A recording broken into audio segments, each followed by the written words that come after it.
Hello नमस्कार students, Radhe Radhe, सत श्री अकाल, अस्सलाम वालेकुम। स्वागत है आप सभी का ऑफिसर्स मैथ्स में। मैं रितेश रोशन। उम्मीद करते हैं आप सभी लोग स्वस्थ होंगे, मस्त होंगे। जैसा कि आप सभी मित्रों को पता है कि अभी 3D ज्योमेट्री कंप्लीट करवाया जा रहा है और सारा थ्योरी हो चुका, सारा एनसीईआरटी का सवाल भी हो चुका और आज जो है आज का सेक्शन है बहुत ही इम्पोर्टेंट क्वेश्चन का, है ना, जो एग्जाम में कई बार पूछे जाते हैं, कई बार। ठीक है, तो चलिए शुरू करते हैं आज का बहुत ही प्यारा सेशन और लाजवाब क्वेश्चन से। तो चलिए पहला सवाल हमारा ये है। ठीक है, चलिए आराम से इसको पढ़ लीजिए, थोड़ा हम देख लेते हैं पूरा क्वेश्चन आपको स्क्रीन पर दिखाई दे रहा है क्या? हाँ यस सर, क्वेश्चन पूरा दिखाई दे रहा है। चलिए ठीक है, ओके सर। आइए, क्वेश्चन क्या है कि a line makes angle alpha beta gamma delta with diagonals of a cube. एक रेखा है जो क्यूब के यानी घन के विकर्ण से अल्फा बीटा गामा और डेल्टा का एंगल बनाता है, तब ये प्रूफ करना है। ठीक है, एक क्यूब है जिसका 4 डायगोनल होगा, उन चारों डायगोनल से एक लाइन जो है अल्फा बीटा गामा और डेल्टा का एंगल बना रहा है, तब ये बातें आपको प्रूफ करना है। ठीक है, आइए तो करते हैं प्रूफ। पहले एक प्यारा सा पिक्चर बना लिया जाए,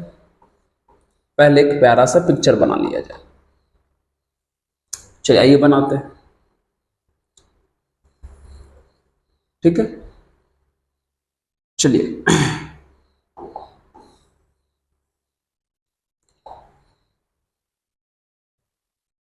ये है क्यूब, पहले बना लेते हैं, ठीक रहेगा थोड़ा सा।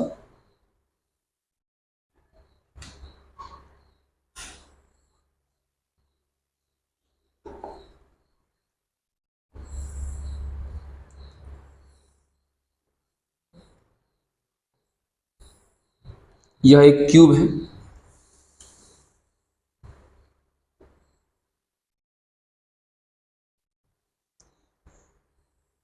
ठीक है, अब इसी क्यूब में एक्सिस बना दीजिए। एक्सिस, आप इस पॉइंट को ओरिजिन मान लीजिए और ये इस तरफ इसको बना दीजिए एक्स, या जो मन करे। अच्छा काम करिए ना, इधर वाई ये बनाइए, इधर वाई, जैसे मन करे वैसे बना सकते हैं।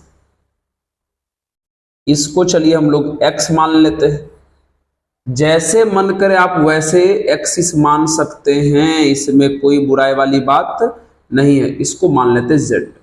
तो थोड़ा ये भी आपको एक चीज सीखने को मिला कि हाँ भाई एक्सिस को हम जैसे मन करे वैसे मान सकते हैं, कोई इसमें रोक टोक नहीं है। तो ये हमने एक्स ले लिया, ये हमने वाई ले लिया, ये हमने जेड ले लिया। अब क्या करिए, सबका नाम दे दीजिए। आइए इसका नाम हम लोग देते हैं ए, इसका नाम देते हैं बी, इसका नाम सी, डी, ई, एफ और जी। ठीक है, चल अब शुरू करते हैं। पहले मान लिया जाए क्यूब का जो साइड है उसका लेंथ हम लोग ए मान लेते हैं। क्यूब है और आपको पता है क्यूब का सारा साइड सेम होता है, उसके लेंथ को हम ए मान लेते हैं। क्यूब के साइड के लेंथ को हम लोग अगर ए मान लें, let length of side equals to A. अगर हम साइड के लेंथ को ए मान लेंगे तो जितना भी साइड है सबका वैल्यू ए हो जाएगा, क्योंकि क्यूब का सारा साइड इक्वल होता है। अब सबका कोऑर्डिनेट थोड़ा लिख लीजिए। तो ये जो पॉइंट ए है प्यारे वो वाई पर है, तो वाई पर इसका एक्स 0 होगा, वाई कुछ ना कुछ होगा और वाई 0 होगा। सारा साइड का लेंथ ए ही होगा, तो ये डिस्टेंस ए के बराबर होगा, इसलिए वाई का वैल्यू ए रखा गया है। ठीक है, ये पॉइंट z पर है, इसका वैल्यू 0,0, a हो जाएगा। ये जो पॉइंट है वो x पर है, तो इसका जो वैल्यू है कितना हो जाएगा, वो a, 0,0 हो जाएगा। करेक्ट है। इस b पॉइंट को देखिए, ये जो b पॉइंट है वो ZY प्लेन में है, तो z और y होगा और x 0 होगा, z भी होगा y भी होगा, x 0 y भी हो गया z भी हो गया, क्योंकि ये जो b पॉइंट है वो z और y प्लेन में, ध्यान से देखना, ये जो पॉइंट b है z और y प्लेन में है, तो सिर्फ इसका x 0 होगा, z और y होगा। उसके बाद इस f को देखिए, x ये जो f है वो y और x प्लेन में है, y और x प्लेन में है, इसका मतलब x और y होगा, z 0 होगा, x भी होगा y भी होगा और z 0 होगा। उसके बाद इसे d की बात कर लीजिए, ये जो d है वो zx प्लेन में है, zx प्लेन में है, इसका मतलब z और x होगा, y 0 होगा, x भी होगा y 0 होगा और z भी होगा। बात रही पॉइंट g की, ये पॉइंट G बिल्कुल, अगर ये 3D पिक्चर है तो पॉइंट G बिल्कुल आपको हवा में दिखेगा। अगर इस एक यहां पर एक डब्बा ले लीजिए, यहां रखिएगा, ये G आपको हवा में दिखेगा। हवा में दिखने का मतलब हुआ इसका तीनों होगा, X भी होगा, Y भी होगा और Z भी होगा। ठीक है, ये पॉइंट स्पेस में है, अंतरिक्ष में है, हवा में है, तो इसके पास तीनों चीज होगा। तो इस तरीके से आपने सबका कोऑर्डिनेट लिख लिया। अब आपके पास डायगोनल क्या क्या है, थोड़ा उसको देख लीजिए। आपके पास डायगोनल क्या क्या है, डायगोनल जिसको हम लोग विकर्ण बोलते हैं, क्या क्या है डायगोनल, उसको थोड़ा देख लीजिए तो, है ना। एक डायगोनल कौन कौन है, एक है OG, डायगोनल समझते हैं ना आप, जिस रूम में अभी रह रहे हैं, ठीक है ना, उस रूम के एक कोने के ऊपर से सामने वाले कोने के नीचे तक को डायगोनल कहते हैं। जैसे इस कोने के ऊपर से उस कोने के नीचे वाले को डायगोनल कहते हैं। तो भैया कौन कौन होगा, एक डायगोनल OG हो जाएगा, OG, ये वाला एक OG हो जाएगा। फिर एक कौन होगा, OG हो गया, फिर एक CF होगा, ठीक है, इस कोने के ऊपर से सामने वाले कोने के नीचे तक। फिर एक कौन होगा, EB होगा, इस कोने के नीचे से इस कोने के ऊपर तक EB होगा। और एक डायगोनल और होगा AD, ये 4 डायगोनल हुआ। थोड़ा फिर से देख लीजिए, एक OG है, हमेशा डायगोनल का नाम ना एक्सिस से शुरू कीजिएगा, तो एक OG हो जाएगा, एक AD हो जाएगा, एक CF हो जाएगा और एक EB हो जाएगा। 4 डायगोनल हो गया। अब क्या कीजिए, बारी बारी इन सभी डायगोनल का डायरेक्शन रेशियो या डायरेक्शन कोसाइन, जो आपका मन करे निकालने का, निकालिए, है ना। ऐसे डायरेक्शन कोसाइन हम निकालेंगे, क्योंकि यहां पर एंगल की बात किया है, तो डायरेक्शन कोसाइन से भी निकल जाएगा और डायरेक्शन रेशियो से भी निकल जाएगा, इसमें कोई दिक्कत वाली बात नहीं है। यहां तक समझ गए। आइए तो हम बारी बारी क्या करते हैं, सबका डायरेक्शन कोसाइन निकालते हैं।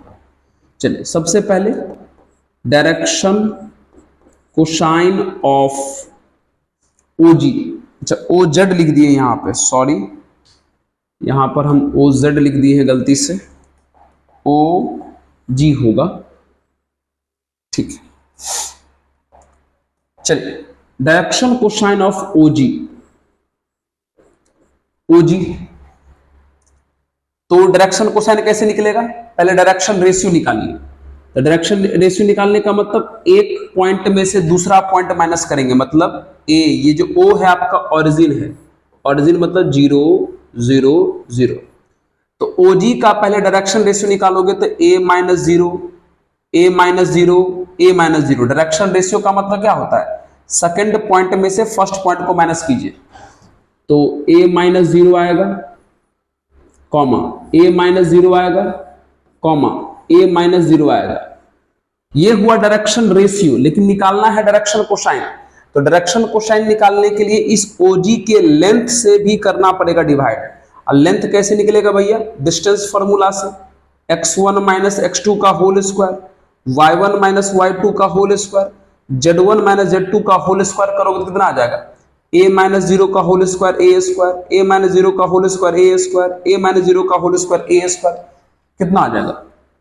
कितना आ जाएगा? रूट अंडर 3a स्क्वायर आ जाएगा। यहां भी रूट अंडर 3a स्क्वायर आ जाएगा और यहां भी रूट अंडर 3a स्क्वायर आ जाएगा।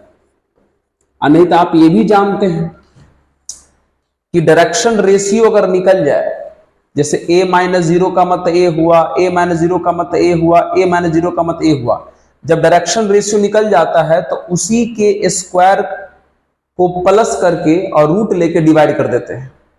तो आपने OG का, अगर OG का डायरेक्शन रेशियो निकालोगे तो a minus 0 a minus 0 a minus 0 a, तो OG का डायरेक्शन रेशियो हो जाएगा a। डायरेक्शन कोसाइन निकालने के लिए सबके स्क्वायर के रूट से डिवाइड भी करोगे, मतलब under root a square plus a square plus a square, यहां भी करोगे, यहां भी करोगे, यहां भी करोगे, वैल्यू तो वही आ जाएगा। कितना आ जाएगा फाइनली? तो फाइनली आ जाएगा भैया, ये आ जाएगा a upon root 3 into a, यह भी हो जाएगा a upon root 3 into a, यह भी हो जाएगा a upon root 3 into a। सबसे a और a कट गया तो ये आ जाएगा 1 बाय रूट 3, 1 बाय रूट 3 और 1 बाय रूट 3। ये डायरेक्शन कोसाइन किसका निकला? OG का। अब दूसरे का निकालते हैं CF का। चलिए, डायरेक्शन कोसाइन ऑफ CF। तो डायरेक्शन कोसाइन निकालने के लिए क्या करोगे? पहले डायरेक्शन रेशियो निकालोगे। चलो निकालो। CF कहां है?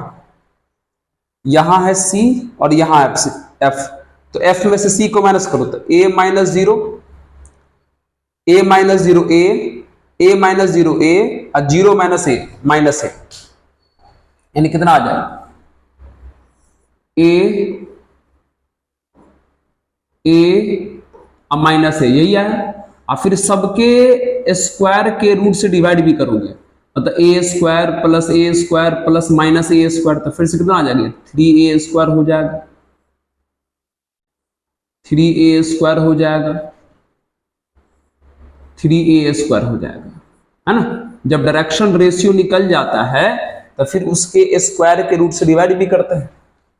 कितना आ जाएगा? फिर से अगर यहां देखोगे तो क्या हो जाएगा? बचेगा, बताओ तो, बताइए क्या बचेगा? इसका रूट लोगे तो root 3a square, root 3a आएगा, रूट 3a से a कट जाएगा, 1 बाय रूट 3 हो जाएगा।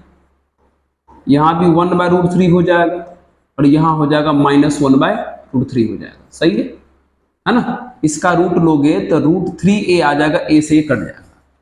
चलिए अगला डायरेक्शन क्वेश्चन किसका है? कोई बड़ी बात नहीं है, आराम से सुनिएगा। डायरेक्शन क्वेश्चन किसका निकालना है? CF हो गया EB का। चलिए EB, आइए EB के पास पहुंचते। EB कहां है? EB यानी B में से E माइनस करो। EB का मतलब क्या हुआ? B में से E माइनस करो, तो 0 minus a minus a minus 0 a minus 0 a, मतलब माइनस a और a आया। फिर से सबके स्क्वायर के रूट से डिवाइड करोगे, माइनस a का स्क्वायर प्लस a का स्क्वायर प्लस a का स्क्वायर करोगे तो ये 3a स्क्वायर आ जाएगा। ये भी कितना आ जाएगा? 3a स्क्वायर आ जाएगा। यहां भी डिवाइड होगा, ये कितना आ जाएगा? 3a स्क्वायर आ जाएगा। ठीक है, डायरेक्शन कोसाइन निकाल रहा है। ये रूट 3a होगा तो कट जाएगा, तो ये माइनस 1 बाय रूट 3 आ जाएगा, ये भी 1 बाय रूट 3 आ जाएगा और ये भी 1 बाय रूट 3 आ जाएगा। ठीक है, चलिए अगला डायरेक्शन क्वेश्चन किसका चाहिए? एक और है, direction cosine of AD। AD का चाहिए। चलिए AD मतलब D में से A माइनस करेंगे। AD कहां है? AD यहां है, तो D में से A माइनस करो। A माइनस 0 a 0 माइनस ए और a माइनस 0 a, मतलब a आया फिर माइनस a आया फिर a आया, मतलब a माइनस a और a, और फिर सबके स्क्वायर के रूट से डिवाइड करोगे तो 3a स्क्वायर ये भी होगा, यहां भी 3a स्क्वायर हो जाएगा और यहां भी 3a स्क्वायर हो जाएगा। 3a स्क्वायर का रूट 3a तो कैंसिल हो जाएगा, तो ये 1/√3 आ गया, ये -1/√3 आ गया और ये 1/√3 आ गया। तो इस प्रकार से चारों डायगोनल का डायरेक्शन कोसाइन आ गया। ठीक है, अब हम क्या करते हैं, क्वेश्चन में क्या बोला था याद है? क्वेश्चन में बोला था कि एक लाइन है जो डायगोनल के साथ अल्फा बीटा गामा और डेल्टा का एंगल बनाता है। ठीक है, चलिए मान लीजिए, चलिए let direction cosine of line is LMN, मतलब यही जो लाइन है वो चारों डायगोनल के साथ अल्फा बीटा गामा डेल्टा का एंगल बनाता है। तो आपको पता है एंगल निकालने के लिए ऐसे करके, जब भी हम लोग एंगल निकालते हैं और डायरेक्शन कोसाइन दिया रहता है तो फॉर्मूला क्या होता है, L1 L2 plus M1 M2 plus N1 N2, यही फॉर्मूला होता है। तो एक बार इस लाइन का एंगल इस वाले डायगोनल से निकालते हैं OG से, चलिए निकालिए तो आइए। For line and OG, for a line and OG के बीच का एंगल अगर हम cos अल्फा मान लें तो एंगल निकालना होगा, तो लाइन के डायरेक्शन को साइन को और OG के डायरेक्शन को साइन को मल्टीप्लाई करना पड़ेगा। तो लाइन का तो LMN है और OG का 1/√3 1/√3 1/√3 है।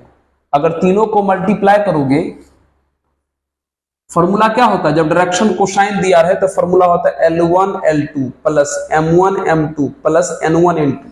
तो इसका LMN है, इसका 1/√3 1/√3 1/√3 है, तो जाएगा L into 1/√3 plus M into 1/√3 plus N into 1/√3, ऐसा होगा, है ना। L1 L2 plus M1 M2 plus N1 into N1 N2, तो सब में से 1/√3 कॉमन कर लीजिए, अंदर में कौन बचेगा भैया, L plus M plus N बचेगा। ठीक है, अब अगला ले लीजिए, फॉर लाइन एंड, अगला डायगोनल कौन है, अगला CF है। चलिए इसके बीच का एंगल आप cos बीटा मान लीजिए, तो यहां भी मल्टीप्लाई कीजिए, इसका LMN है और CF का क्या है, डायरेक्शन कोसाइन 1/√3 1/√3 माइनस 1/√3, तो मल्टीप्लाई करोगे कितना आ जाएगा, L into 1/√3 plus M into 1/√3 plus N into minus 1/√3। फिर से सब में से अगर 1/√3 अगर आप कॉमन कर लो तो अंदर में बचेगा L प्लस M और लास्ट में बचेगा माइनस N। ठीक है, अगला क्या है, फॉर लाइन एंड, कौन सा डायगोनल है भाई, EB। चलिए इनके बीच के एंगल को आप cos गामा मान लीजिए, इसका डायरेक्शन कोसाइन LMN है और EB का कितना है, EB का माइनस 1/√3 1/√3 1/√3, कितना हो जाएगा, मल्टीप्लाई करोगे तो L into minus 1/√3 plus M into 1/√3 plus N into 1/√3। सब में से अगर आप 1/√3 कॉमन कर लो, सब में से अगर आप 1/√3 कॉमन कर लो, अंदर बचेगा minus L plus M plus N। ठीक है, देख रहे हो बहुत ही आसान है, बस थोड़ा सा प्रोसेस चल रहा है, कोई बात नहीं। फॉर लाइन एंड AD, अगला जो है हमारा AD ही है, AD, ठीक है। इसके बीच का एंगल डेल्टा मान लो, तो कॉस डेल्टा बराबर लाइन का तो LMN है और AD का क्या है 1/√3 माइनस 1/√3 1/√3। चलिए मल्टीप्लाई करोगे तो L into 1/√3 plus M into minus 1/√3 अब प्लस N इंटू 1/√3। सब में से अगर 1/√3 कॉमन कर लो तो अंदर में क्या बचेगा भैया, L minus M plus N, ये बचेगा। तीनों आ गया, cos alpha, cos beta, cos gamma, cos delta, sorry चारों आ गया, cos alpha, cos beta, cos gamma और कॉस डेल्टा, चारों आ गया। अब प्रूफ क्या करना है, प्रूफ क्या करना है भैया, प्रूफ करना है ये cos square alpha plus cos square beta plus cos square gamma plus cos square delta equal to 4/3। तो चलिए चलते हैं अब ये चीज प्रूफ करने पर। ओके आइए, चलिए तो जो प्रूफ करना उसका LHS ले लीजिए। तो LHS क्या है, cos square alpha plus cos square beta plus cos square gamma plus cos square delta, यही है। चलिए तो कॉस अल्फा का वैल्यू देखिए आराम से, पहले कॉस अल्फा का वैल्यू ये है, इसका होल स्क्वायर करना है तो ये 1/3 हो जाएगा और ये होल स्क्वायर लिखा जाएगा, बस लिख दीजिए आप, है ना, समझे। ये कॉस अल्फा का वैल्यू है, इसका होल स्क्वायर करना है तो ये 1/3 हो जाएगा और ये लिखा जाएगा होल स्क्वायर में, यानी कितना हो जाएगा 1/3 into L plus M plus N का होल स्क्वायर।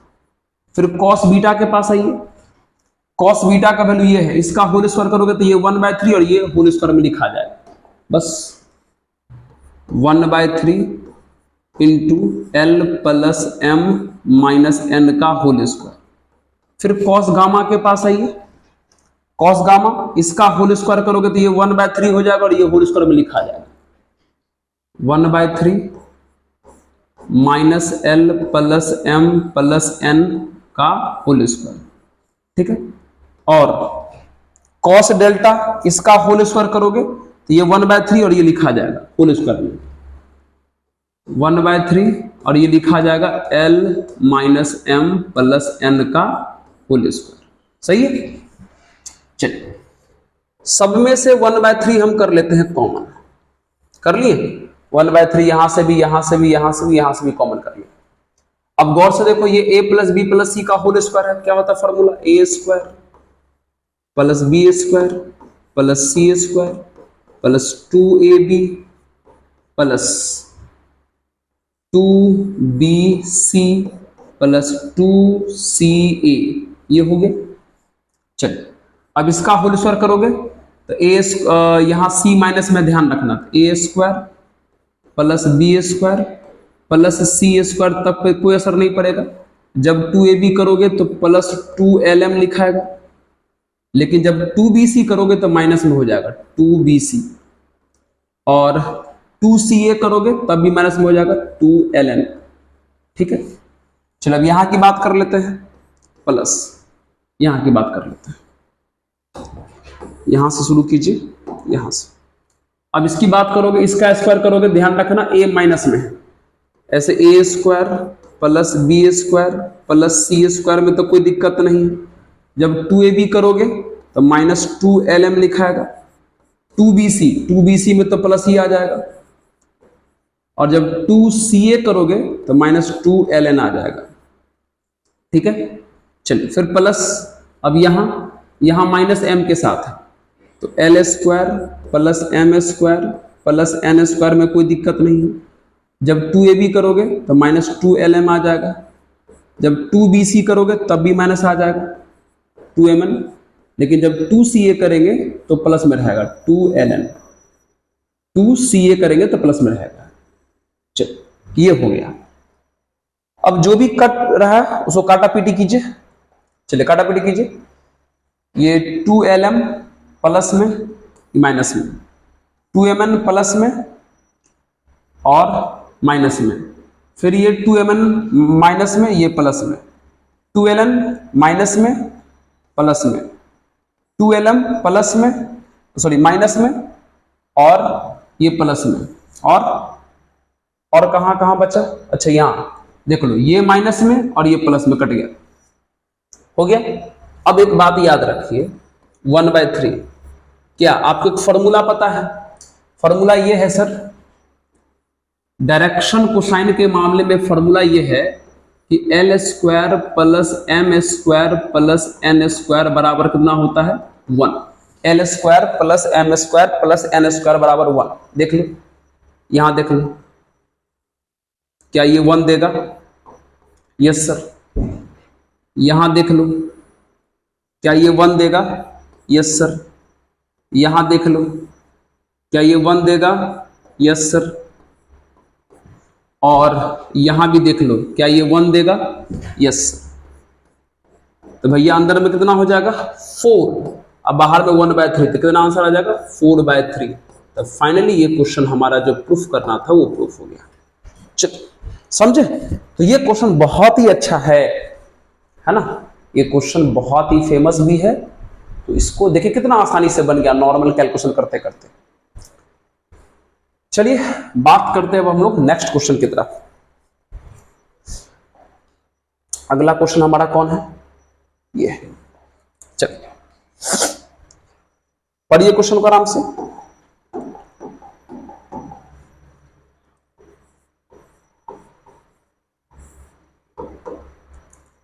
क्या बोला क्वेश्चन को? पढ़िए। क्वेश्चन बोला है कि find equation of plane passing through the point. एक प्लेन है जो इस पॉइंट से पास कर रहा है, ठीक है? मतलब एक प्लेन है, बना लीजिए,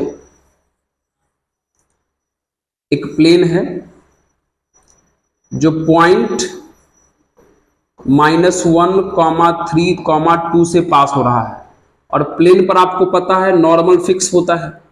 यस सर। नॉर्मल का डायरेक्शन रेशियो चलो थोड़ी देर के लिए हम मान लेते हैं कितना? ABC। अब थोड़ा ध्यान देना, इस प्लेन का नाम चलो हम P मान लेते हैं, ठीक है?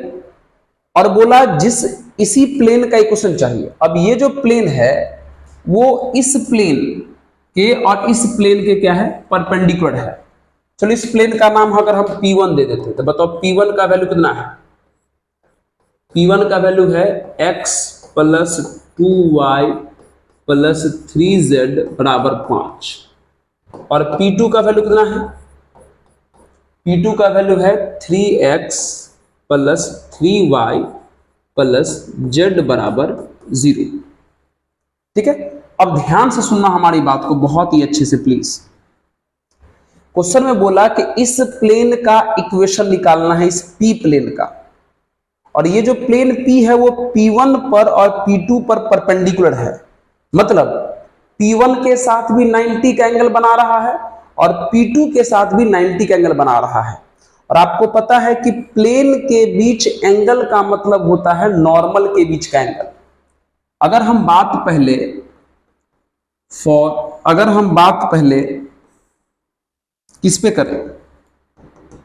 P परपेंडिकुलर है P1 के, ये भी कंडीशन दिया है, और P परपेंडिकुलर है P2 के, ये भी कंडीशन दिया हुआ है। ठीक है? इसका मतलब क्या हुआ? इन दोनों का नॉर्मल भी परपेंडिकुलर होगा और इन दोनों का नॉर्मल भी परपेंडिकुलर होगा। और नॉर्मल परपेंडिकुलर होने का क्या मतलब हुआ कि डायरेक्शन रेशियो को मल्टीप्लाई करके जोड़ेगा तो कितना आ जाएगा? 0 आ जाएगा। भैया प्लेन परपेंडिकुलर होना मतलब नॉर्मल परपेंडिकुलर होना, और नॉर्मल परपेंडिकुलर होने का मतलब हुआ डायरेक्शन रेशियो को मल्टीप्लाई करके जोड़ेंगे कितना आएगा? 0। तो P का डायरेक्शन रेशियो ABC है और P1 का कितना हो जाएगा? कोफिशिएंट। P1 का क्या होगा? XYZ का कोफिशिएंट। इसका क्या हो जाएगा डायरेक्शन रेशियो भैया? इसका क्या हो जाएगा? X का कोफिशिएंट, Y का कोफिशिएंट, Z का कोफिशिएंट। इसका क्या हो जाएगा डायरेक्शन रेशियो भैया? 3x का, y का, z का। तो जब प्लेन परपेंडिकुलर है तो डायरेक्शन रेशियो को मल्टीप्लाई करके जोड़ेंगे तो 0 आएगा। तो P का P1 से कर लो एक बार पहले, कितना आएगा? 1a 2b और +3c। जीरो आएगा, क्योंकि परपेंडिकुलर बोला है इसलिए। अब P परपेंडिकुलर है P2 पर, मतलब इसके डायरेक्शन रेशियो को भी इससे मल्टीप्लाई करोगे तो जीरो आएगा। तो 3A 3B और प्लस C बराबर जीरो। समझा हमारी बात? P1 पर परपेंडिकुलर है, मतलब डायरेक्शन रेशियो को मल्टीप्लाई करके जोड़े तो जीरो आना ही है। P2 पर परपेंडिकुलर है, मतलब डायरेक्शन रेशियो को मल्टीप्लाई करके जोड़ेंगे तो जीरो आना ही है। समझे ये लॉजिक? अब इन दोनों को सॉल्व करके आराम से आप ABC निकाल सकते हैं। इससे पहले भी एक क्वेश्चन वेक्टर में एक बार आया हुआ था ऐसा, तो हम लोग बनाए थे, है ना। यहां पर हम लोग क्रॉस मल्टीप्लीकेशन का यूज करते हैं। कैसे? A बट्टा B बट्टा C बट्टा A के नीचे A को छोड़ के, A के नीचे A को छोड़ के बाकी का कोफिशिएंट लिखिए 2 3 3 1। जहां पे खत्म हुआ वहीं से शुरू कीजिए 3 1। अब B के नीचे B को छोड़ के लिखिए, तो B को छोड़ के लिखिएगा तो 3 1 लिखा गया है, क्या लिखाएगा? 1 3 लिखाएगा। B को छोड़ के 3 1 लिखा चुका है, तो 3 1 जब लिखा गया तो अगला कौन लिखाएगा? 1 3। जहां पे खत्म हुआ वहीं पे शुरू 1 3। अब C के नीचे C को छोड़ दो तब लिखो, तो C के नीचे लिखोगे तो 1 3 लिखा गया, तो कौन लिखाएगा अगला? 2 3। समझे? अब करो, जैसे डिटरमिनेंट सॉल्व करते हो, ये 2 और ये -9 तो -7 हो गया, और ये 9 और ये 1 8 हो गया, और ये 3 और ये 6 तो -3 हो गया। ठीक है, इसका मतलब क्या हुआ भैया? इसका मतलब क्या हुआ? इसका मतलब हो गया therefore A is to B is to C, A अनुपात B अनुपात C बराबर -7 is to 8 is to -3, -7 is to 8 is to -3। ये निकल गया डायरेक्शन रेशियो। जिस प्लेन का इक्वेशन निकालना है उसका, तो भैया डायरेक्शन रेशियो निकल गया। पॉइंट दिया हुआ है, काम नहीं होगा। देख ले, इसका डायरेक्शन रेशियो निकल गया, पॉइंट दिया है, तो इक्वेशन ऑफ प्लेन निकलेगा क्या? यस सर निकलेगा। पॉज कीजिए, पहले नोट कीजिए। ठीक है, तो लिखेंगे इक्वेशन ऑफ प्लेन। फॉर्मूला आपको पता है इक्वेशन ऑफ प्लेन का, जब पॉइंट और डायरेक्शन रेशियो मालूम हो, A into x minus x1 plus B into y minus y1 plus C into Z minus Z1। ठीक है, पॉइंट में क्या है भाई? पॉइंट जो है -132 है। पॉइंट क्या है? -132 है। पॉइंट क्या है? यहां पे थोड़ा लिख लेते हैं हम, बार बार बोर्ड हमको पीछे करना पड़ेगा नहीं तो। यहां पे लिख लेते हैं, पॉइंट क्या है? -132 है। डायरेक्शन रेशियो क्या है?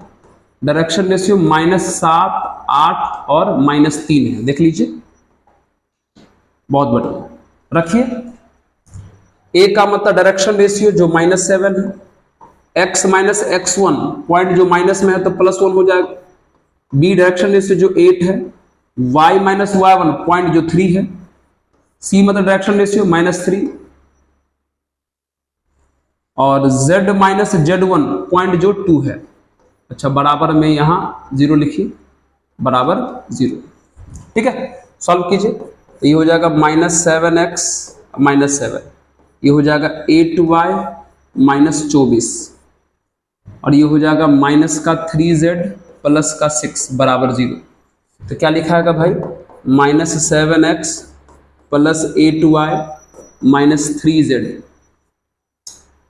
तो -7 और -24 -31 और +6 -25 बराबर 0 आंसर हो गया।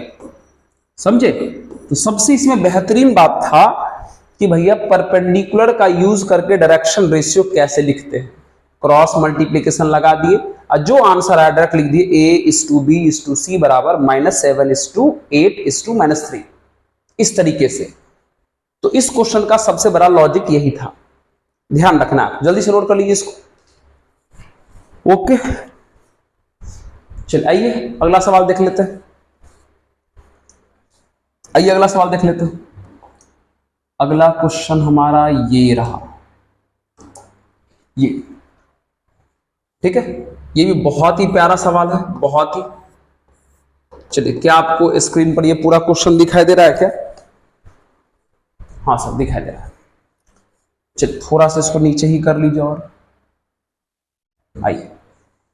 चलिए,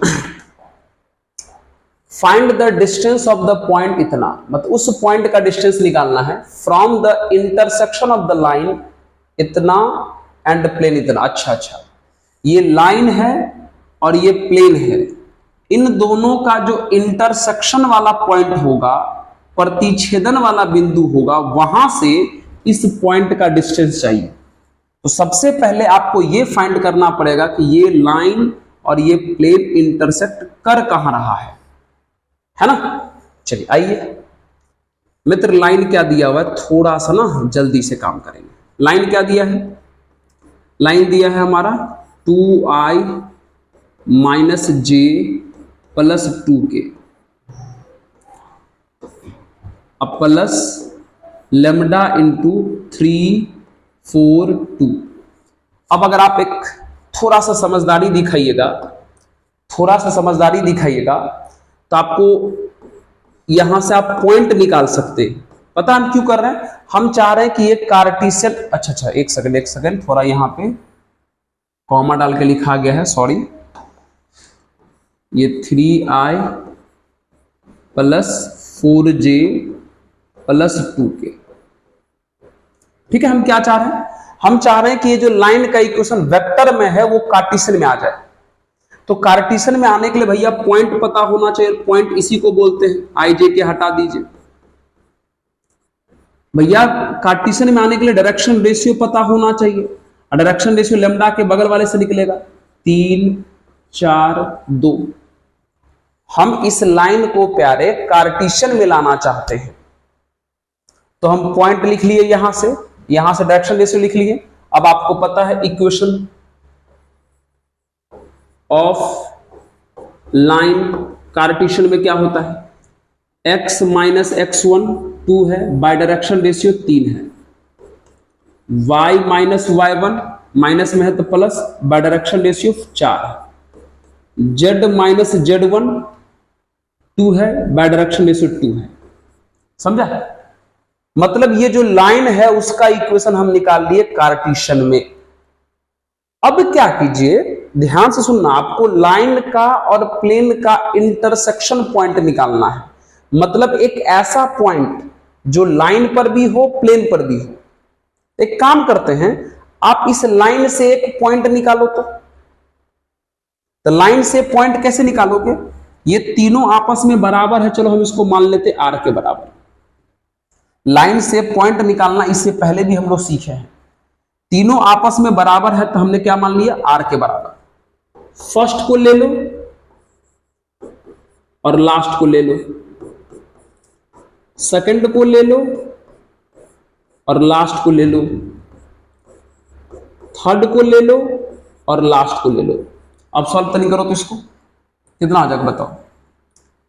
अगर x निकालोगे तब बाय क्रॉस करोगे तो 3r माइनस में उधर गया प्लस में, यानी x बराबर हो जाएगा 3r प्लस 2। अगर y निकालोगे अच्छा यहां r तो लिखिए, लिखिए बराबर r भी तो लिखोगे ना।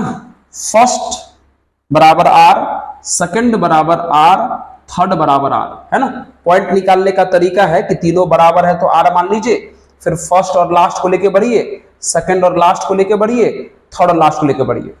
तो बाय क्रॉस किए 3r, फिर माइनस उधर गया तो प्लस में, यहां बाय क्रॉस करोगे तो 4r प्लस उधर गया तो माइनस में, यानी 4r माइनस 1 हो जाएगा। यहां बाय क्रॉस करोगे तो 2r माइनस उधर गया तो प्लस में, तो z बराबर कितना आ जाएगा 2r प्लस 2। मतलब यह आपने एक पॉइंट निकाला किसके ऊपर, लाइन के ऊपर, ठीक है। अब ये पॉइंट प्लेन में भी होना चाहिए तब तो इंटरसेक्शन होगा। तो अब क्या करो, इस पॉइंट को आप प्लेन में जाके पुट कर दो। तो प्लेन में पुट करने के लिए भैया प्लेन का यह इक्वेशन है। प्लेन क्या है बताइए, प्लेन क्या है, r dot i minus J plus के बराबर 5, यही प्लेन है। थोड़ा इसको भी बदल दीजिए तो कार्टेशियन में, तो कार्टेशियन में अगर इसको बदलिएगा ये भी आसान काम है। यहां एक्स आई प्लस वाई जे प्लस जेड के रखो और डॉट करो, तो डॉट करो तो एक्स आई को इससे करोगे एक्स आ जाएगा, वाई जे को इससे करोगे तो माइनस वाई आ जाएगा, जेड के को इससे करोगे तो जेड आ जाएगा, और इधर ले आओ या उधर रहने तो बराबर में 5। ये प्लेन आ गया। अब इस प्लेन के इक्वेशन में इस पॉइंट को रख दीजिए। इसलिए रख रहे हैं क्योंकि आपको लाइन और प्लेन का इंटरसेक्शन निकालना है, मतलब जो पॉइंट लाइन पर होगा वही प्लेन पर होगा। तो लाइन से पॉइंट निकाल लिए हैं, आप प्लेन में रख दीजिए। x है 3r plus 2, 4r minus 1, 2r plus 2 रखिए। चलिए x के जगह पे 3r प्लस 2, y के जगह पे 4r माइनस 1 और z के जगह पे 2r प्लस 2 बराबर 5। हमने लाइन से पॉइंट निकाल के प्लेन में रख दिया। ठीक है, बहुत बढ़िया। अब इसको सॉल्व कीजिए। तो 3r प्लस 2 माइनस का 4r प्लस का माइनस का 4r प्लस कार हो जाएगा, और ये ओहो माइनस से करोगे तो माइनस का 4r प्लस का 1 ना होगा, ये हो जाएगा 2r प्लस 2 बराबर 5। कितना आ जाएगा बताइए? 3 और 2 5r में से 4r गया तो बचा r, और कितना आ जाएगा 2 2 1 3 और 2 5। अच्छा 5 आ गया, अब बराबर में 5, यानी फाइनली जो r आ गया कितना आ जाएगा 0। अगर r 0 आ गया तब बोलो पॉइंट ऑफ इंटरसेक्शन कितना आएगा? Point of intersection, point of intersection प्रतिच्छेदन बिंदु रख दीजिए। r का वैल्यू 0 आ गया तो रख दीजिए इसमें, r के जगह पर रखोगे 0 तो ये खत्म 2, ये खत्म -1, ये खत्म 2, मतलब 2 - 1 2, मतलब पॉइंट निकल गया जहां पर प्लेन और लाइन एक दूसरे को कट कर रहा है। अब हमें डिस्टेंस चाहिए, अब हमें डिस्टेंस चाहिए किसके किसके बीच का? एक पॉइंट दिया है क्वेश्चन में, कितना है वो पॉइंट? पॉइंट है -1 -5 -10, इस पॉइंट के बीच का। और ये जो अभी आपका इंटरसेक्शन वाला पॉइंट निकला 2 -1 2, इन दोनों के बीच का ये डिस्टेंस चाहिए। इस डिस्टेंस को निकालने के लिए आराम से आप डिस्टेंस फॉर्मूला का यूज कर सकते हो, डिस्टेंस फॉर्मूला का आप यूज कर सकते हो। करिए, root under x1 minus x2 करोगे तो -3 का whole square, y1 minus y2 करोगे तो -4 का whole square, z1 minus z2 करोगे तो -12 का होल स्क्वायर। कितना आ जाएगा? ये आ जाएगा 9 + 16 + 144, यानी आ जाएगा 169, और जिसका रूट हो जाएगा 13 आंसर। समझे क्या किए? एक बार वापस समझ लीजिए। हमने क्या किया? पहले लाइन को कार्टेशियन में बदल करके पॉइंट निकाल लिया, ये वाला। उसके बाद प्लेन को कार्टेशियन में बदल, एक सेकंड ये पीछे आ गया क्या? उसके बाद प्लेन को कार्टेशियन में बदल करके जो पॉइंट निकाले थे वो रख दिए, रख के जब सॉल्व किए तो r निकल गया, और जब r का फाइनल वैल्यू हम यहां पर पुट कर दिए तो पॉइंट ऑफ इंटरसेक्शन मिल गया। और जब पॉइंट ऑफ इंटरसेक्शन मिल गया तो जो हमें पॉइंट और इसके बीच का डिस्टेंस पूछा था वो हमने डिस्टेंस फॉर्मूला से फाइंड कर लिया, डिस्टेंस फॉर्मूला से फाइंड कर लिया।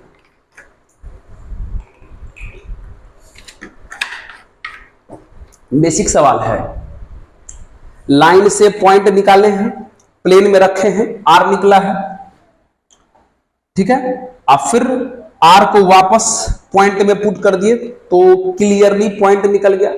अब फिर दिया गया पॉइंट और इंटरसेक्शन पॉइंट के बीच का डिस्टेंस निकाल लिए डिस्टेंस फॉर्मूला से। सही है, चलिए इसको भी नोट कर लीजिएगा आप लोग। ओके, आप ये भी समझ गए होंगे कि इंटरसेक्शन पॉइंट कैसे निकाला जाता है। लाइन से पॉइंट निकालो, प्लेन में रखो, आर निकलेगा, वापस आर को पॉइंट में रखो, क्लियरली आर निकल जाएगा, तो सॉरी क्लियरली पॉइंट निकल जाएगा। चलो नेक्स्ट हमारा क्वेश्चन क्या है भाई? अच्छा नेक्स्ट हमारा क्वेश्चन यही आ गया, ये देख लो, देख लीजिए अच्छे से।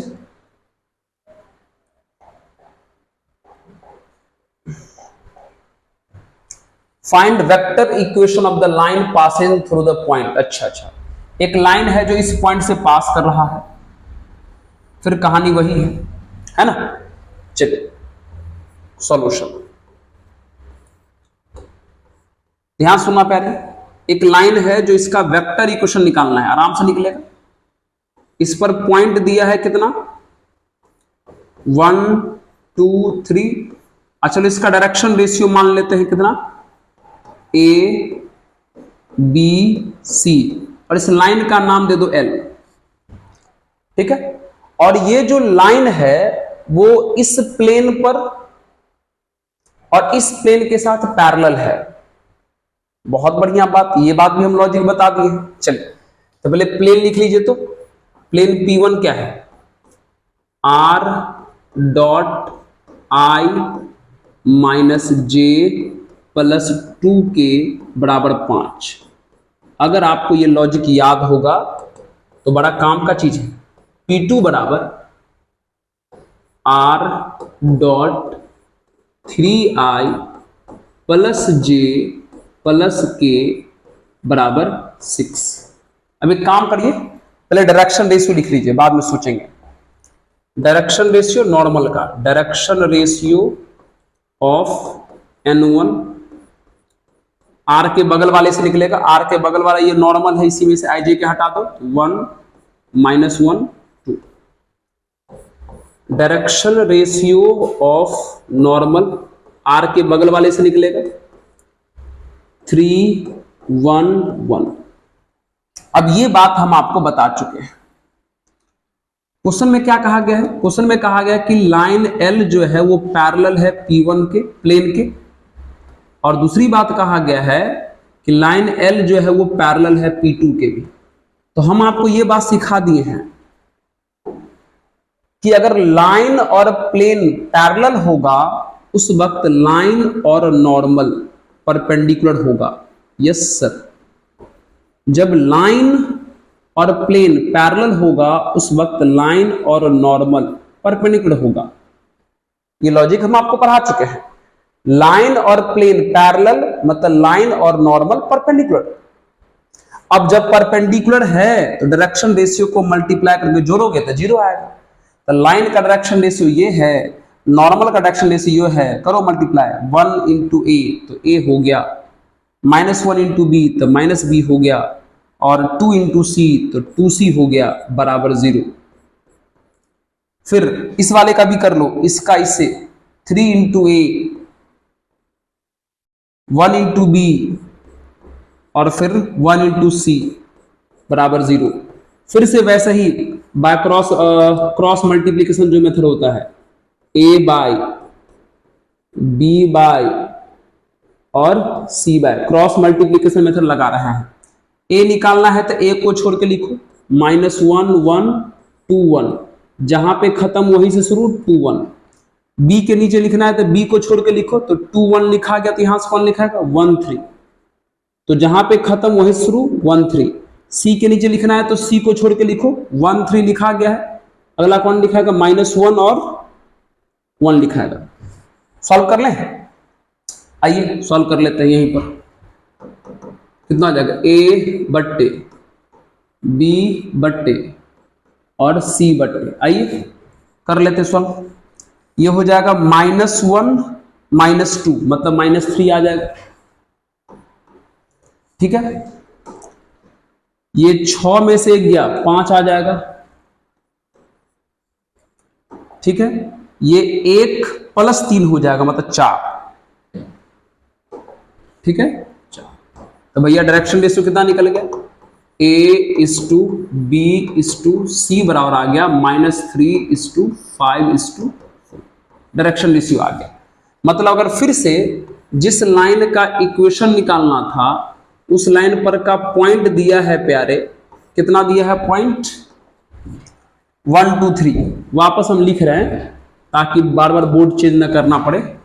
1 2 3 और जिस लाइन का इक्वेशन निकालना है उसका डायरेक्शन रेशियो कितना आ गया -3 5 4। अब इसका इक्वेशन लिखना है, पहले आप इसको नोट कर लीजिए, ये वाला पहले इसको पॉज करके नोट करिए तो ठीक है। अब यहां आ जाइए, लेकिन इक्वेशन निकालना है भैया वेक्टर में, तो वेक्टर फॉर्म में पोजीशन वेक्टर निकाल लो ए का आई जे के लगा के, तो आई हो जाएगा +2j हो जाएगा अब +3k हो जाएगा, ठीक है। और इसमें आई जे के लगा के पैरेलल वेक्टर बी निकाल लो, डायरेक्शन रेशियो में आई जे के लगा करके पैरेलल वेक्टर बी निकलता है, तो -3i हो जाएगा +5j हो जाएगा अब +4k हो जाएगा। सही है, चलिए सही है ना, ठीक। तो कितना हो जाएगा भैया equation of line, equation of line is, formula क्या होता है वेक्टर फॉर्म में भाई, r बराबर a plus lambda into B होता है। तो देयरफॉर r बराबर a का वैल्यू कितना है i +2j +3k अब प्लस लेमडा इंटू बी का वैल्यू कितना है -3i +5j और +4k। ये आपका आंसर हो गया, समझे। हाँ, डायरेक्शन रेशियो निकाले, पॉइंट दिया हुआ था, फिर आंसर लिख दिए। चलिए इस प्रकार से हमने आज के वीडियो में जो भी इंपॉर्टेंट सवाल था 3D ज्योमेट्री का वो हमने करा दिया, और 3D ज्योमेट्री का एक एक कॉन्सेप्ट हमने आपको पूरा का पूरा बता दिया है। 3D खत्म हो गया आपका, ठीक है। एक भी टॉपिक ऐसा नहीं है जो छूटा है, शुरू से देखिएगा सब कुछ कवर करवा दिए हैं। बस अब नया चैप्टर शुरू करेंगे जिसका नाम है प्रोबेबिलिटी। क्या शुरू करेंगे? प्रोबेबिलिटी शुरू करेंगे। और लास्ट में ही कहेंगे कि अगर आप सभी को ऑफिसर्स मैथ्स चैनल का काम पसंद आता हो तो जरूर इस चैनल को अधिक से अधिक अपने मित्रों तक पहुंचाइए, ताकि थोड़ा हमारा भी मनोबल बढ़े कि भैया हम काम जो है ठीक कर रहे हैं, बच्चों के लायक काम कर रहे हैं, ठीक है। और लास्ट में ही पढ़ते रहिए, मुस्कुराते रहिए और देखते रहिए ऑफिसर्स मैथ्स।